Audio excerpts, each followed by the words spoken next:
Mai martaba sarkin Zazzau Ambassador Ahmad Nuhu Bamalli ya kaddamar da wani katafaren masallacin Juma'a mai ɗaukar mutum 4,000 a harabar jami'ar gwamnatin tarayya da ke Zaria, wato Fuweza.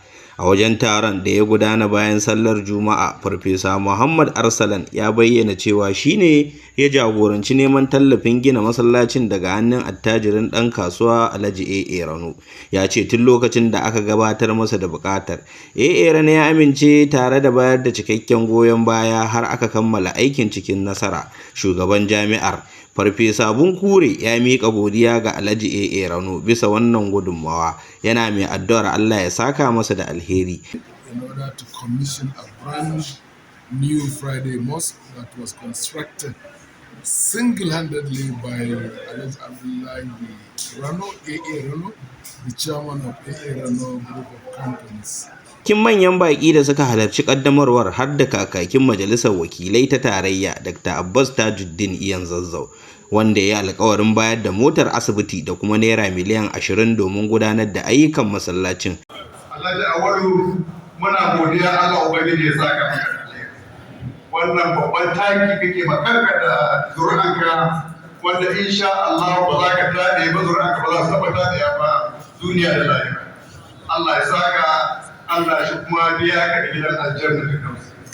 A saboda haka ni a mamadina na wakili mai wakiltan wannan gunduma kuma mai wakilcin birnin Zaria, zan ba da gudunmuwa ta sashen asibiti na sabuwar ambulance, sabuwar bil wanda za a rika amfani da ita a wannan asibiti da Allah ya.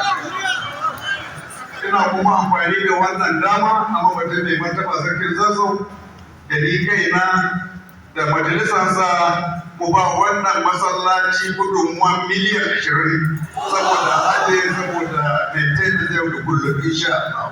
Shi ma sarkin Zazzau Ambassador Ahmad Nuhu Bamalli ya yaba da wannan aiki tare da kira ga masu hannu da shuni su yi koyi wajen amfani da dukiyarsu domin ayyukan alheri.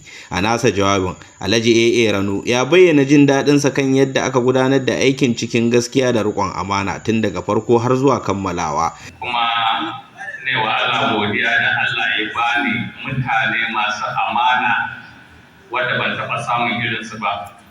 Suka tsaya tsayin da aka gina wannan masallaci har aka gama, wallahi ban san ma ina ba da wannan amana ne. Bincike ya nuna cewa masallacin na daga cikin manyan masallatan jami'o'i a Najeriya, kuma ya kunshi asibiti domin kula da lafiyar jama'a da ɗalibai, cibiyar ƙungiyar MSS da kuma wajen cin abinci. Malaman addini da suka halarci taron, ciki har da Sheikh bin Usman Kano, sun shawarci masu kula da masallacin su samar da sashen sulhu domin rage kai ƙara kotu ko wurin jami'an tsaro. Dubban mutane ne suka halarci sallar Juma'a ta farko da aka gudanar a sabon masallacin, kuma an gudanar da taron cikin lumana.